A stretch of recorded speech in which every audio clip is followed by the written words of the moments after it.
Hey everyone, it's Brano, and I want to talk today about what is after Healed to Death. Like, what's going to happen after Healed to Death. So, I'll just tell you what the situation is right now. I am in the polishing phase of Healed to Death, and I am deep within the polishing phase. And I have sort of ran out of structured tasks outside of marketing. I still got some marketing tasks that I need to get done. And I've still got a couple of bugs which I cannot work out how to fix.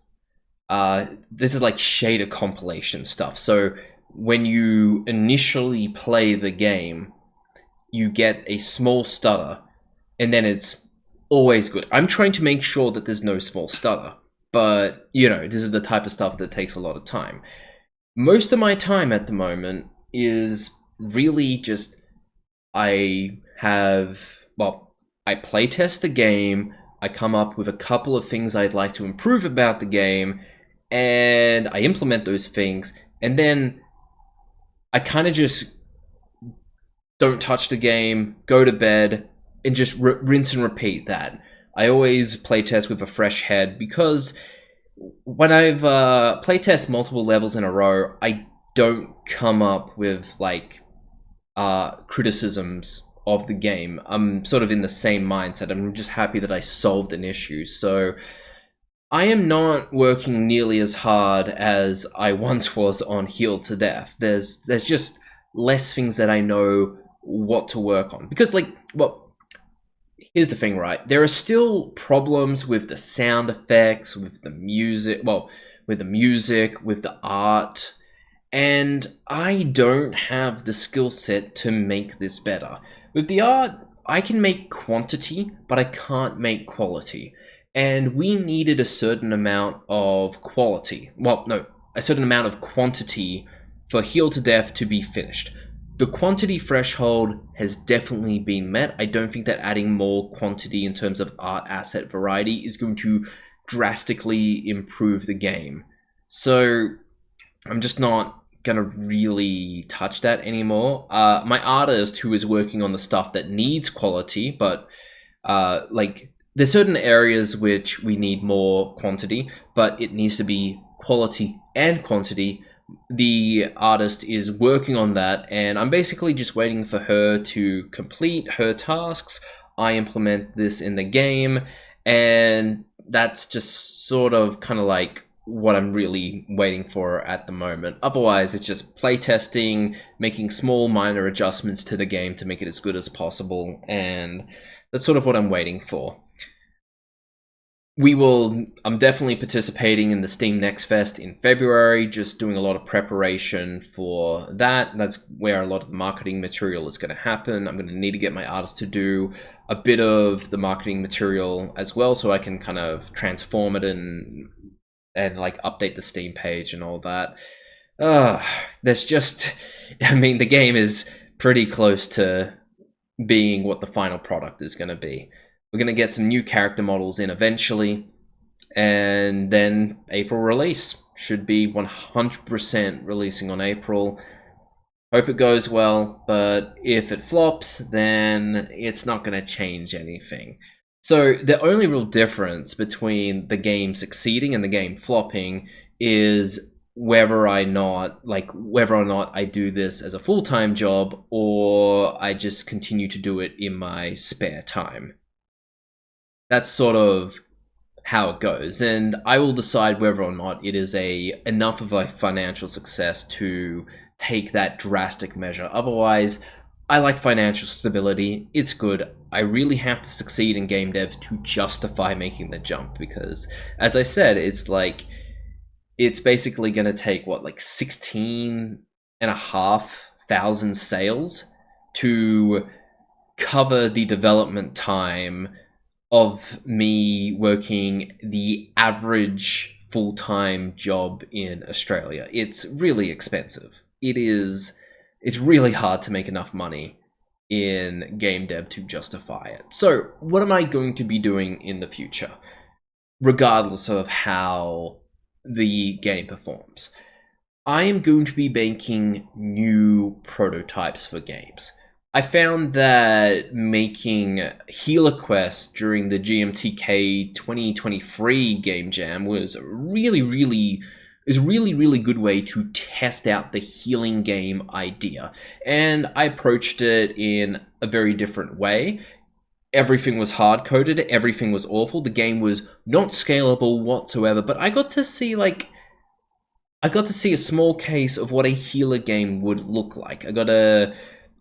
And it seemed like the gameplay loop was going to be fun enough. There were a couple of people who wrote up like, hey, I'd be really interested in a proper game in a more negative way, which is just like, why the hell can't people just team up and make like a proper good healer game? And so I'm just trying to be like, hey, look, here's a proper good healer game for you. Give it a try. Maybe you enjoy it. So I've got like a big list of ideas that I want to make prototypes for. And once I find something with what I find to be a fun gameplay loop and a couple of other people find to be a fun gameplay loop, that is going to be my next game. And once I find that, I want to team up with an artist as soon as possible. One of the problems with Heal to Death was that I teamed up with an artist halfway through development. And this was largely because I thought I could still do all the art myself, and I was still keen on being a solo dev. But I've since accepted that my art skills are so bad that I can no longer do that. I cannot succeed as a solo dev. I need to team up with another game developer who takes on the creative aspects, because I don't do story. Like, I'm such a bad writer. I am not a good artist. I don't know a single thing about music. I'm trying to make sound work, but like, I really want to basically be like, I'm the technical person, they're the creative person, we team up and we see how we go. Because I'm a mechanics nerd. I am a real mechanics nerd. So I really care about how the game works systematically. But in terms of like some of like the finer details, that's totally okay for somebody else to take on that task. And I want a creative equal. I do want to be captain of the ship and get the final say, but I don't want to be like a dictator. You have to follow what I say. I want someone who is willing to tell me that your ideas are not going to work. This is why. Here are some alternatives that I think will work. I want this one. Can you consider it? I'm like, you know what? We're going to do it your way. I want that. I really want something that is pretty close to a 50-50 partnership in terms of creative input into the project. Because, yeah, I have found that that's probably the best way to make games. I really do think that you want to not be a solo dev. You want to be a duo dev. You want a artsy person and you want a technical person. That's the best combo to have.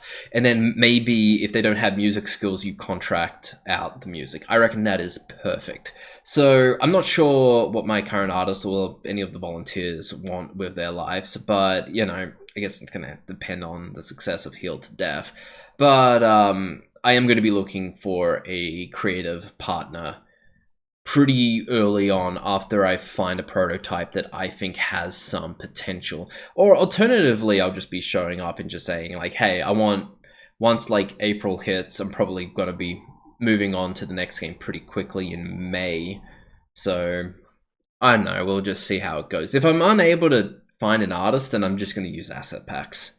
I'm not a good enough artist to be able to justify making my own art, because it's kind of funny. It's like one of the big issues that people criticize with people that use asset packs is that there's no art style consistency. And I've made so much of the environment art, like almost all of the environment art is mine, and I get criticized that there's no art style consistency, and it's just like, fuck, oh, I'm so bad at this. So I'm just gonna pay for probably like art packs made by an artist that actually knows what they're doing. So that's probably going to end up being more consistency. Now, in terms of the games that I'm trying to create, so the big things that I really like, I am a big fan of systems-driven games. So a lot of my prior projects outside of Platform Gums had system-driven elements to it. So with oh, I'm trying to remember what my old games were. I had like a 3D first-person stealth platformer, like Cryptwalker, like I think it was Cryptwalker or something. Anyway, so that one had like sound elements to it, and so it was designed around the systems. And then you had Prosthetic Awakening, which was also designed around systems, but that was way more than I could chew.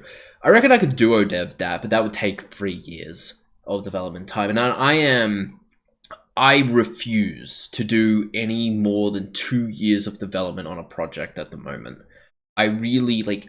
The only time I'd be willing to do like a big project is when we've had some successes and we're very confident that we're going to make a good game, and I've been working with people for a couple of years at that point. That's when I would start doing like the bigger games. I want medium scoped projects which are system driven.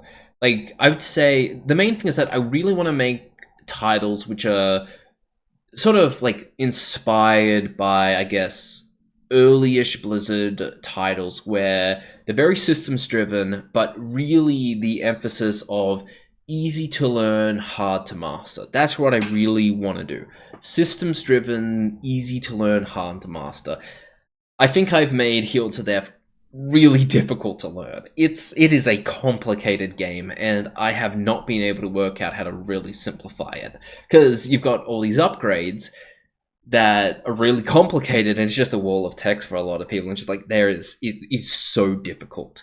It is so difficult to work out how to make this work. And of course, I could do simple upgrades, but I found out very early on that trivializes the content, and it just makes you kind of like a one spell person. You use a single spell, and your entire goal is to make that single spell as powerful as possible. So you don't want to do that. Anyway, that is basically my plan, which is create a crappy prototype with really bad hard-coded, which is like with placeholder art, hard-coded, like hard-code that shit, and just see, does the gameplay loop work? When I get that, find an artist. If I can't, I'll just use an asset packs, and then I'm just going to remake it from the ground up, because you really don't want to build on a terrible code base. You need a scalable code base. And it's kind of funny. It's like with the difference between Healer Quest and Healed to Death is that I did so much development on Healer Quest really quickly. I got that up and running really good. But the code just isn't scalable at all. It took me like a month and a half to get most of the mechanics from Healer Quest into Healed to Death. And we're comparing what, like a 72-hour game jam versus a month and a half of development on a proper game. So like, yeah, significantly more time. That's like 15 times the time it took. Anyway, that's what I'm going to be doing. That's the plan, and it's going to be independent of the success with Healed to Death. I think it's really important to always have plans and know what you're going to be doing on, because it can take quite a while to work out what you want to do next in life. And it's good to do that when you're still like casually working on something. So you're still being productive, but you have a lot more time to think about what your next opportunity is going to be. Anyway, that's it for Brano. I will probably make a video for Steam Next Fest. I've got some other casually planned videos for this sort of vlog style channel, and yeah, see you in the next one.